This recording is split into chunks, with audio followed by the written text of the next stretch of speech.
What's going on, ladies and gentlemen? Welcome. I am the Crypto Crow, and we are live. It is Monday. It's 12:30 p.m. Eastern Standard Time, and boy, is my middle finger tired. Sitting on Facebook this weekend, I basically took a break last week. Hope you don't mind. Just watching, observing, reading, watching, consuming a lot of stuff, and just kind of just taking a break, man, for my own sanity. I'm back in the office. I'm trying to focus on getting some things done. And I welcome. I am live. Hitting Licks is first in chat today. That's not only a person I'm not used to seeing, but first in chat. So welcome. Ava Angel, welcome. Kyle Scherger. I'm not familiar with that name. Looks like a lot of new folks in the chat right now. This market is exhausting. It is absolutely exhausting. I definitely think that there is there's some stuff I'm going to show, and I've got a video clip I'm going to show of a fairly recent Joe Rogan guest talking about what he believes is happening with Trump and stable coins and crypto and it makes a lot of sense. And it's funny because I watched this guy who was originally like an old, I think he was like an old MTV VJ back in the day. And they call him the Podfather because I guess he was like one of the original podcasters back in the day. And I've watched so many crypto YouTubers talk about crypto and Trump and what's happening with the regulations and this and that. And nobody has broken it down the way this guy has in a way that really puts things into perspective. So I'm going to share that. We're going to watch it together. And I'm purple today, still fat. It's funny. I watch my face get whiter in real time when I do these videos and I'm like snacking a lot. But anyway, I also want to point out that Crypto Princess recently interviewed me. And this is an interview that I think some of you guys might enjoy if you haven't seen it already. And it was a fun interview, man. I did get a little emotional. It's kind of hard for me not to. But it's about an hour long. And she's very sweet and she was very cool. And, we talked about things I haven't talked about much before. Some things I have, but sometimes, I don't know. It seems some of you guys just like my voice. So if you're bored and you just want to listen to me talk for a little while, I do most of the talking in this interview. I asked her beforehand. I said, hey, what, how long-winded do you want these answers to be? I said, they could be either short or I can ramble for hours. And she's like, just whatever's comfortable. So, but she was very cool and the interview was fun. And maybe you guys will learn some things you didn't know before. We're going to go ahead and take a listen to this. This is Adam Curry. And I'm hoping, I think you can stream, I think you can share content from Rogan videos. I'm not 100% sure. I know he hates it when he gets napped for sharing other stuff. Hey, Joe, you can share my stuff anytime you want, brother. But anyway, we're going to listen to this real quick. And I'm actually listening to it with my headphones on because this is a really big deal, man. And this guy puts it into such good perspective. And I just want to make sure that everybody's kind of aware. I'm all tangled up here somehow. What is this cable? Okay. All right. So we're going to check this out. Going for a long time. Instead of selling it, to which I then have to pay capital gains over the difference between what I bought it for and sold it at, I can give it to the charity. I can still take my tax-deductible write-off. They can do one of two things. They can convert it right away into dollars, no capital gains, because it's the same minute. So I've actually been able to give more than I would have, or they can sell some of it and hold some of it for a longer term. I really believe in Bitcoin, and what we're seeing now, there is something interesting going on. Our dollar is in big trouble. And President Trump knows this. This falls into kind of the tariffs talk. Have you heard about stable coins? No. Okay. Do you mind if I just give you a little? Go ahead, sure. Our monetary system, it really started after World War II, 1944. We were nearing the end of the war. D-Day was coming, or maybe it just happened. We're getting pretty close. And Europe in particular was very worried that after the war, they would fall into the same Great Depression that happened after World War I when we had the Great Depression. So they brought in all the economists and all the money. People got on the Queen Mary and went to the States to Bretton Woods. You've heard of Bretton Woods, probably. No. The Bretton Woods system? Okay. So Bretton Woods is just this resort. They all got together and they decided that they would have a new monetary system for the entire world. I'm not an economist, but I've looked at this long enough to understand it. And when they came out after 2 weeks, they said, okay, we're going to have this thing called the International Monetary Fund, the IMF, and they're going to manage the interest rates, or they manage the currency exchange between all the individual countries with the U.S. dollar as the reserve currency. So we became the money of the world, and we back it by gold. And the idea was $1 could always be exchanged for 35 ounces of gold. And, you know, when you're the reserve currency... This is going to take a couple minutes. I'm telling you, by the time it's done, you're going to be like, oh, wow, this makes so much sense now. What's happening? But I'm breaking it up a little bit because I don't know if it'll flag a video or what. I really don't understand all that stuff. It seems to be different for everybody at all times. So I don't know. But I know that there's fair use and things like that. So I'm just trying to make sure that I'm not doing anything I shouldn't be doing. But it's a lot easier to share a little clip. It's a 3-hour interview. It's actually a very interesting interview. But I just started painting miniatures again. So I listen to this stuff while I'm painting, and every once in a while something will really grab me. I'm like, holy cow. So anyway, here we go.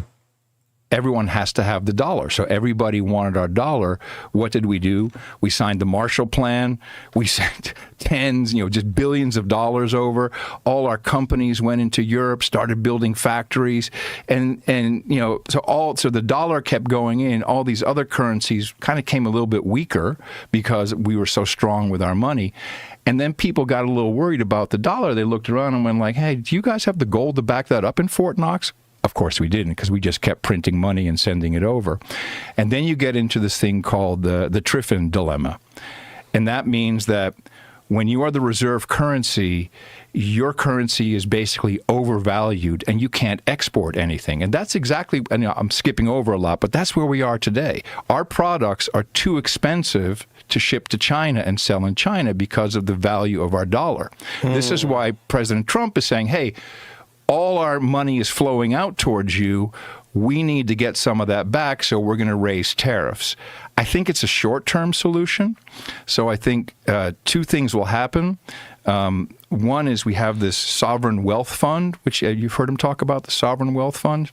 Mm-hmm. So in that will be the value of our public land that the government owns and all kinds of other things. It'll be valued at this astronomical amount. And in that will also be the strategic Bitcoin reserve that the president promised. Now we get stable coins. This is a crazy, crazy thing that's happened. So, and keep in mind, remember that one of the first things to get regulatory clarity and some guidelines that they're working on right now, soon to be released. I'm thinking either like end of April or May, early May, is related to stable coins. They're focusing on stable coins first. This, what he's about to say, is going to explain what I believe as to why. There's this, so a stable coin is a digital dollar. It's pegged to the dollar, so it's always a dollar. And you can pay with this through the internet, through apps and everything. It's already being used all over the world. The only reason it's worth $1 is because the stablecoin company that creates it, they have debt and paper to back it up. So they buy America's debt. They get treasury bonds or T-bills, which actually pays a dividend, so you get interest on that. And for each dollar they have bought in treasuries, they can create a stable coin. So if you look at the company Tether, they have bought more of the United States debt than most countries.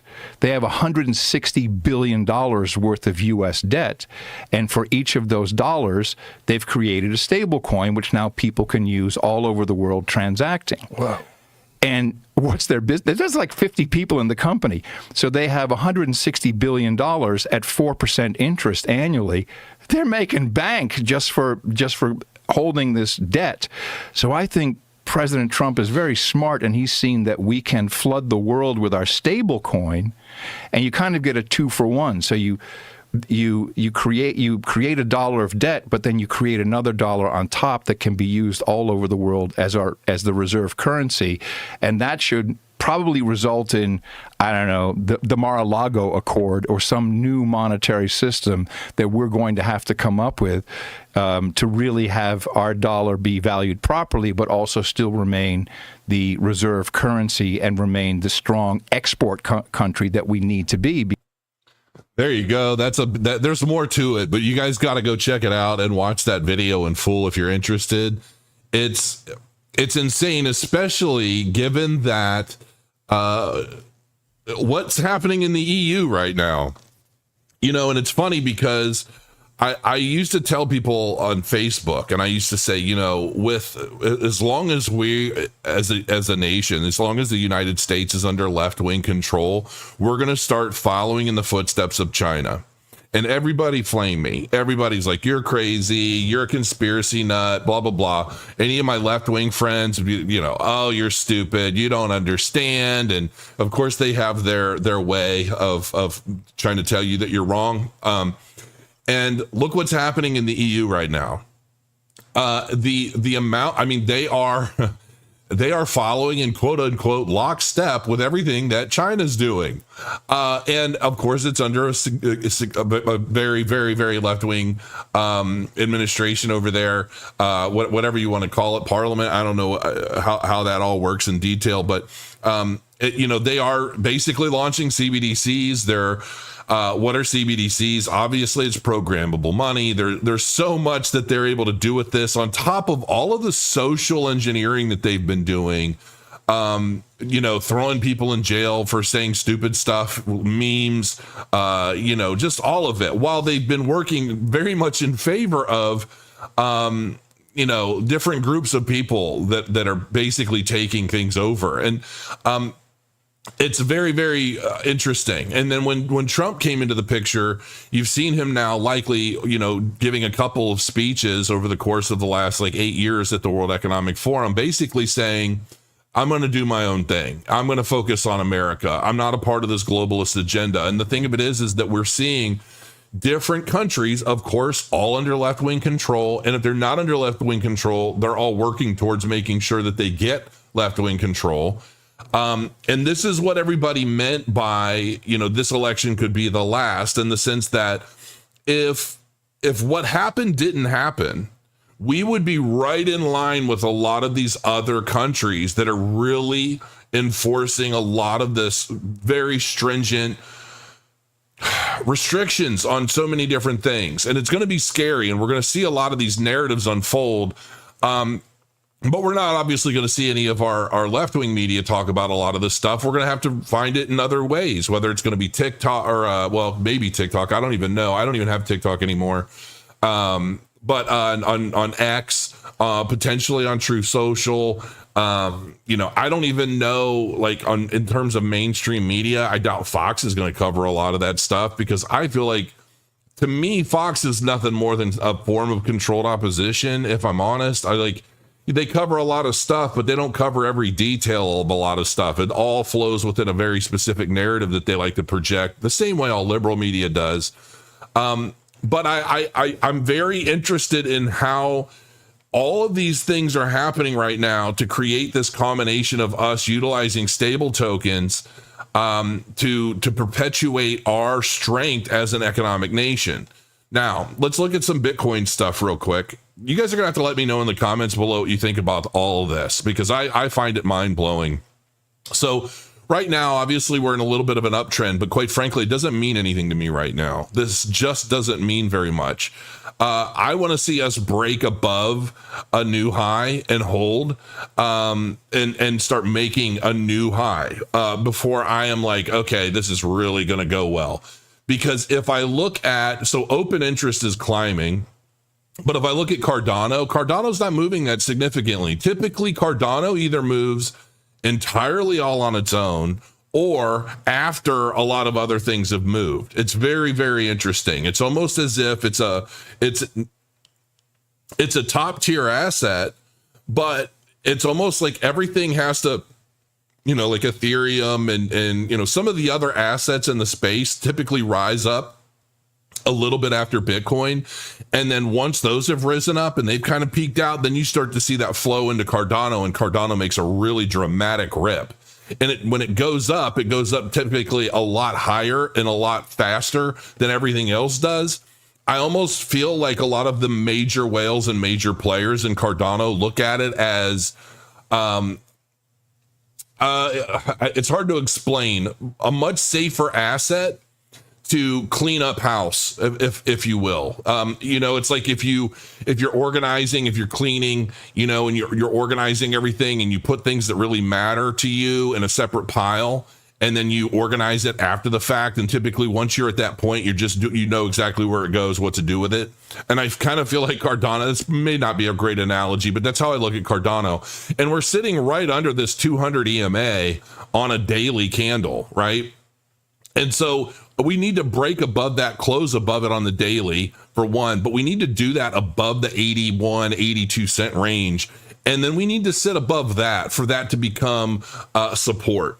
And until that happens, I'm not 100% convinced. Here we are, it's about 1 p.m. Eastern, and, we're seeing the prices move, but I'm just not sure how much this matters, because if I look at the liquidity heat map, this is on a 3-day, and you can see, man, it's really piling up. Almost 66.5 million, all the way down here at 83,472. Does this sit here? Does this start forming like what could potentially be the future bottom, if there is a future bottom of the next peak? Or the fact is, man, the market makers are really going to have to work to get the price back down here, I think, because there's a lot of inflow happening. Open interest is growing. Let me see here. What was I looking for? Transfer volumes are high. Long-term holders. There's a specific metric in here that I was looking for.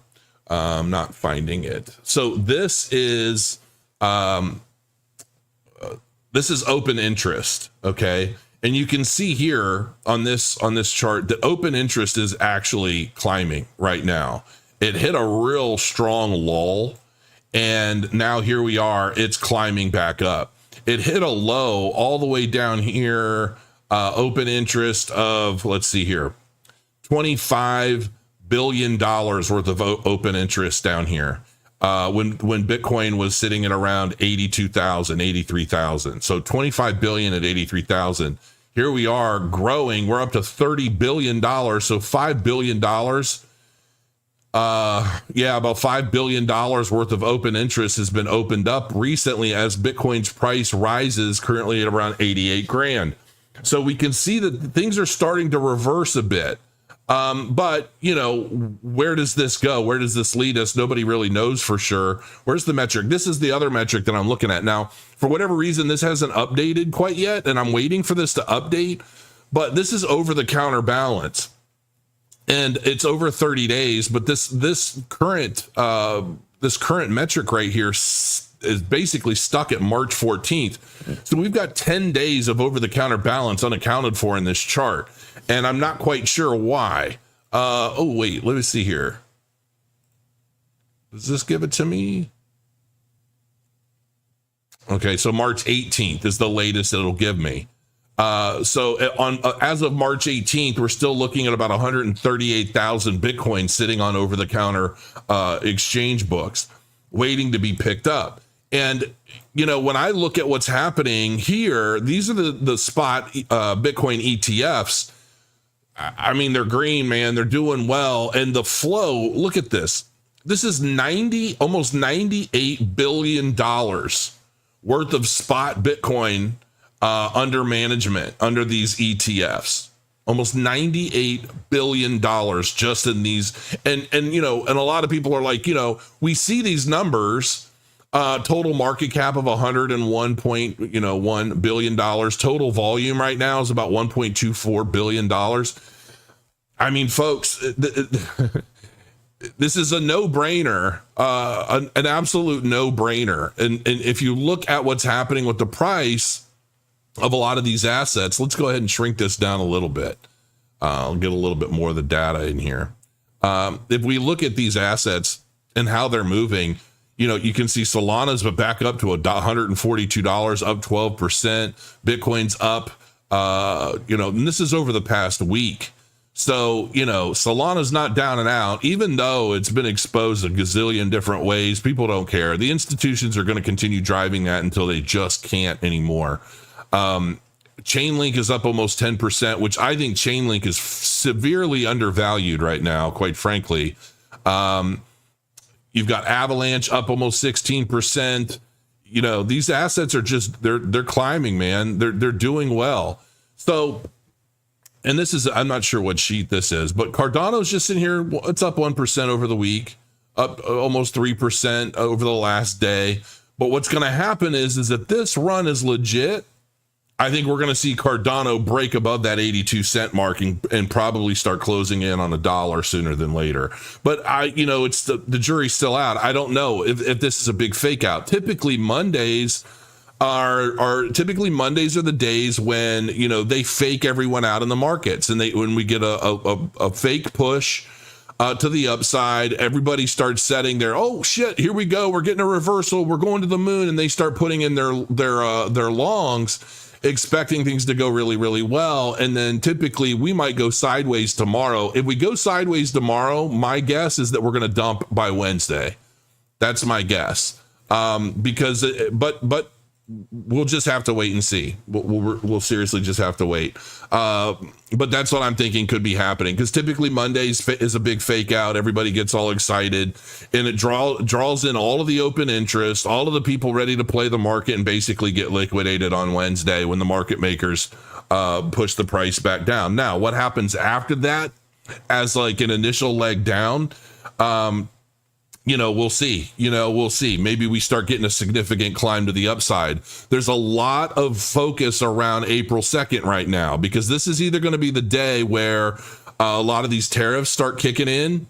And, we've got two sides of that fence where, I think April 2nd is going to be a very, very significant day in the market. It could either be for the better or the worse. And I don't think anybody really knows 100% what that is going to mean. A lot of people are suggesting that Trump is pulling back on a lot of these tariffs, which are going to ease some of the pain. It's going to help the Bitcoin market and the risk on assets start getting a pump. But I'm telling you, everything that I've been doing now for the last, I would say 4 months, has been looking at May as a significant rally point in the crypto market. Because after May, you got May, June, July, August, September, October. From there, you've got 5 months. So a 6-month pump over a period of 6 months into a peak in October. I mean, that looks very, very legitimate to me. And it's all lining up, in my opinion, to start in May. And I think what happens between now and May is going to be a lot of fakery. That's my contention based off of everything I see. And I'm telling you guys, even though I've been not doing content for this past week, for the most part, I've been doing interviews. I've been on Discovery Crypto. I think I'm going back on Discovery Crypto tomorrow. I really like watching those guys. I mean, let's just be honest. They're a good group of guys. I love DZ, and I watch them because they do a really good job of just keeping their finger on the pulse of what's going on, the latest news and all of that. And they've got a specialist in every little thing. And I watch it just because it's entertaining to me. And sometimes I learn stuff. I mean, I pick up stuff. I'm like, oh, wow, I wasn't aware of that. That's cool. So it's cool for me. I like to check it out in the mornings and things. And so I told them flat out, I'm like, listen, you guys are doing really well. And I'm happy to be on anytime you guys want me. And typically they like me to come on and give a little rant or ramble about Cardano. So I'm more than happy to help anywhere I can. And then Crypto Princess and her interview, if you haven't watched it, check it out. Show her some love, maybe drop her a subscribe and a follow, and a subscribe or a follow. Yeah. I'm getting all these little things mixed up. So anyway, let me take a quick look at chat real quick. And ADA is a long hold. I mean, ADA is definitely ready to break out. I'm just not sure if it's going to happen just yet. That's all. I'm just not sure if it's ready to happen yet, but we're going to see. I mean, we're probably going to know by Wednesday if this is all BS or not. But these market makers and the price action is definitely drawing in the open interest, which to me is a little scary. I really wish the people that are trying to long Bitcoin before it gets to like 100,000 again, I wish they would kind of take a break because, yeah. Random question, Crow. If only 20 million BCH like BTC, why is BCH not higher? Because I'm pretty sure all Bitcoin Cash is just a Bitcoin fork. I mean, there was a time when I used to trade Bitcoin Cash against Bitcoin back and forth. I did that one night for like 5 or 6 hours straight, drove myself crazy. I think I made like $1,500 or something that night. And I was real proud of myself, but I'm like, I'm never doing that again. I just think Bitcoin Cash it's just a Bitcoin fork. We already have Bitcoin. And here's the thing, I know that we all have our favorite projects, right? I know that we all have our favorite tokens and our coins, and we might have our favorite meme coins and all of that. But I really do believe that this is going to be the market where the cream rises to the top, and a lot of the liquidity and the value of a lot of the trash in the market starts to exit those assets into safer assets. I really do believe that the crypto wisdom of all of us has been growing. And what I mean by that is it's like, you've got the 2009, 10, 12, 11, 13, 14, 15 people, right? They were all in Bitcoin early, and they're learning about it and they're fascinated with it. Now they're all the Bitcoin maxis that we know and love today, right? It's like they've subscribed to the gospel, and that's all there is to it. And everything else is a shit coin. And there's some truth to that to some extent. But I do believe that there are some key layer one assets with smart contracts that are, obviously, especially Cardano. Cardano with its extended UTXO model is basically Bitcoin on steroids. And it's as secure, if not more secure. But it's going to add so much functionality. May for Cardano is going to be insane. Like, I really do believe that. I do believe that like May and Cardano, we may very well see, $2-3 in May. We'll see. I'm always right sometimes, and I'm just pulling that out of my ear. But with everything lining up with Midnight and the Bitcoin OS and just all of the different things that are coming to fruition on Cardano in May, I think it's going to be a very, very powerful month for sure. And so and because, typically we'll say, sell in May, go away. But I think because of the nature of this cycle and everything that's been going on, I'm not sure that's going to be a thing this year either. And I do believe that the institutions with their spot ETFs and the all-time high hitting before the halving, I really think that threw off a lot of our time frames and metrics a bit, even if it's just consciously, maybe not physically, but people have been expecting a big parabolic run for months now. And it's really not even expected if you were to do it by the book, by the time frames associated with the 4-year cycle, the halving, etc. You take that first all-time high because of the spot ETFs, take that out of the equation. If you just remove that from the whole thing and it's just the cycle is normal, we're doing very, very well. We're doing very well as a cycle right now, but we really shouldn't be peaking out until October. And by that, the altcoin market, while it will go pretty parabolic and it will get steady inflows and increases throughout that time during the ebbs and flows of Bitcoin's price and, liquidity flows from one to the other and all of that stuff that we're used to seeing, that is going to happen. But I don't believe that we get that parabolic blow off top peak of the altcoin market until after October, November, potentially December. And that is what we're used to seeing almost every one of these market cycles. The only question is do we get a significant drop from that peak, or do we get a fake out drop and a continuation for the next 5 to 10 years? That's my question. Do we get that big drop? Because I do believe that to some extent, the 2-peak cycle of 2021 was a simulation by the market movers and the institutions and everybody that's basically trying to tame the price action to be a steady flow to the upside without that significant drop. And the thing of it is when you look at the over-the-counter flow and you look at how much Bitcoin is left and what's like, I mean, think about it.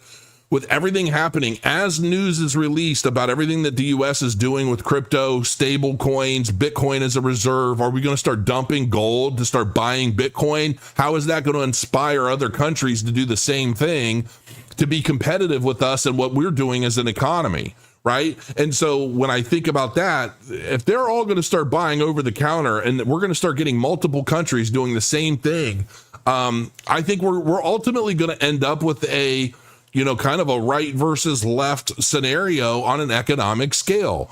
Those that are, left wing, left focused are going to be focusing on the controlled programmable money, the CBDCs. We're going to see everybody getting tightened down on. They don't know it. They don't seem to care. You can tell them anything, but they all think they know something that you don't. They all think that they got it all figured out. They're so blissfully oblivious, I'd like to say. And, these are the people standing in line for stuff that wasn't tested, and they're buying everything they're told, hook, line, and sinker. And so they're going to be like, yeah, sure, give me this programmable money and tell me when I can buy my steak. I'm a vegan anyway. I don't care. They just think they're going to be untouched by a lot of these things until they're touched. And by that point, they're going to realize, oh, wow. But it won't matter because their brains don't work right anyway. It's not like they're going to look back and be like, you know what? Crow and other people have been telling me about this for so long, and now here it is. And well, I guess it's just how it is now. We're all screwed anyway. That's what I see them say. Anytime you back some of these folks into a corner and you've rebutted every one of their claims or their ideals or their beliefs and you show them proof and everything, then all they can say at that point is, we're all screwed anyway. Right. So it's like, even at the point where they start to realize that the noose is around their neck, it's like, well, what can you do? And it's mind blowing to me how they want to fight on all this fallacy. But then it's just like, once they feel like it's done, they're just like, whatever, nothing I can do about it anyway. So I think we're going to see, the U.S. and then other countries that start to follow in the footsteps of the U.S. Doing similar things. And I think that we're going to start seeing some more of like a bit of like an economic war to an extent. And then who wins that is going to be really, really interesting. And I do believe that to some extent, these tariffs are playing a role in kind of putting down the boundaries. So, we'll have to see how it plays out. I mean, it's definitely interesting times, but I'll tell you right now, here's the other side to this. A lot of us, myself included, have done so much research and learning about like the World Economic Forum and this kind of agenda for, like a global digital currency or, like a new world currency, right? And really that's what a lot of this stuff is, because you're going to have a digital ID to effectively interact with any of the banking systems that are utilizing these CBDCs, which realistically isn't that different from anything we do today anyway. Right. A lot of people they say, oh, well, they can program your money. They can shut your system down. They can do this. They can do all of that stuff anyway with the banks. I mean, let's be real about it. It's just going to be a lot easier now. And there's one thing that I think is going to play a significant role in a lot of this as we continue down this road. And that is going to be the utilization of artificial intelligence to monitor everything and everyone and what they're doing, keeping people in line. It's think about it. There is a pro and a con to a lot of this, and I'm just kind of playing devil's advocate a bit here. But if somebody were to rob you right now, they're trying to take your credit cards. They want to take your wallet. They want to take any cash you have. Well, what if cash is no longer usable? How are you going to rob people then? Well, a lot of that's going to be through cybercrime. And I think that there's going to be a significant reset coming as it relates to how we interact with one another online. And I do believe we're going to have digital IDs associated with this. And this is something that I saw coming back in how old was I? I was, 15, 16. I actually wanted to create a digital ID system. And I thought that was back in the day of dial-up. And I thought, if everybody had a digital ID system and everybody knew who everybody was, we wouldn't have a lot of the predators online doing what they do, pretending to be other people. We wouldn't have a lot of the people that are out there just flaming and trolling other people, and anonymous, like the forum warriors that love to act hard. And I thought it would nip a lot of that in the butt. But on a purely financial and economical system, these digital IDs happened already, like forever ago. The difference is now is a lot of it's going to be on-chain, trackable, traceable, and able to be monitored by systems that are going to be able to follow every transaction you make at any given point in time. They're going to know everything you spend money on. Yeah, man, I mean, it's just going to be like you either... It's going to get interesting. It's going to get interesting. It's a little scary to some extent, but I also do believe, yeah, we do need to open interest to go down. Oh, we need interest rates to go down. Well, that's all a part of this whole plan. Go check out the rest of that interview because he puts a lot of the stuff into perspective. I don't want to play the whole thing. I'd rather you just, give Joe Rogan credit for his guest. But yeah, that's it. There's so much to say, but I don't want to say it all right now. It's basically where I'm at with it, because I think that there's going to be a lot of transitions happening. And I do believe that Trump is effectively trying to combat a lot of this kind of globalist structure that's being laid down right now in multiple left-wing countries. And a lot of this is the spawn of World Economic Forum based ideals and how they want to see the world move forward.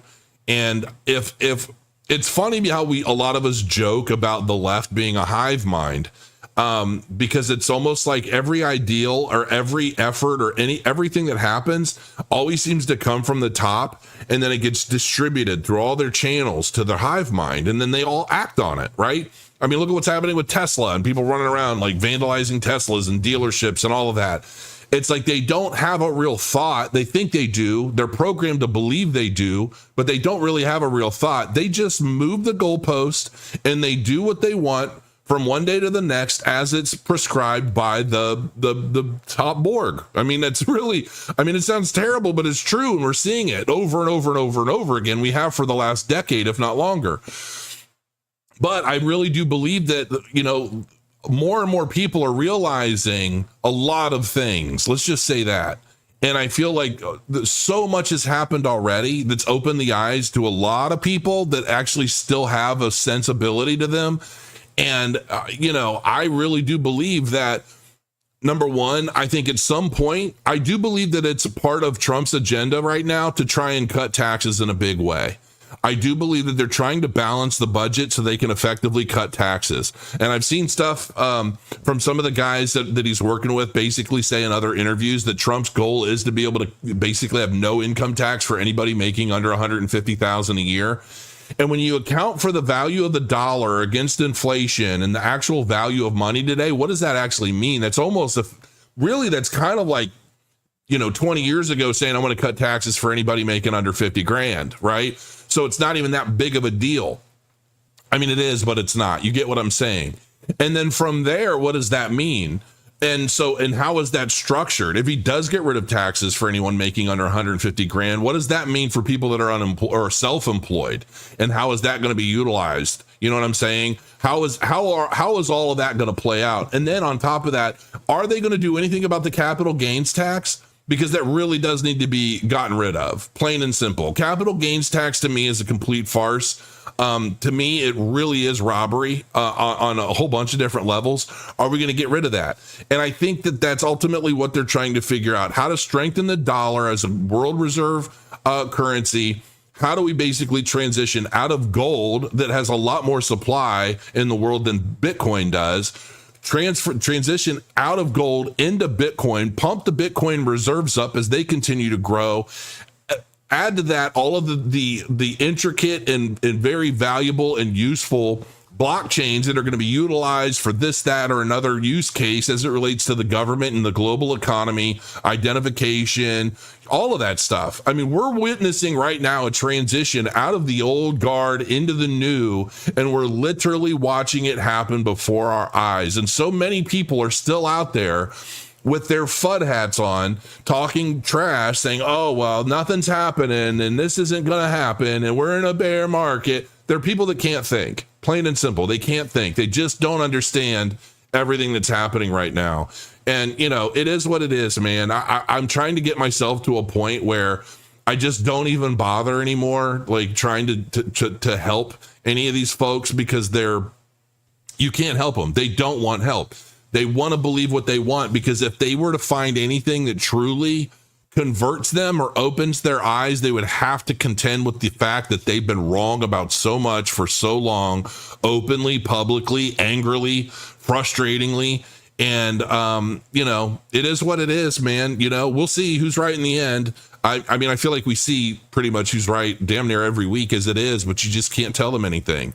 You know, so I don't know. It gets frustrating. It's a part of why I took a break, because it's like I'm so tired of reading the toxicity online and the stupid memes.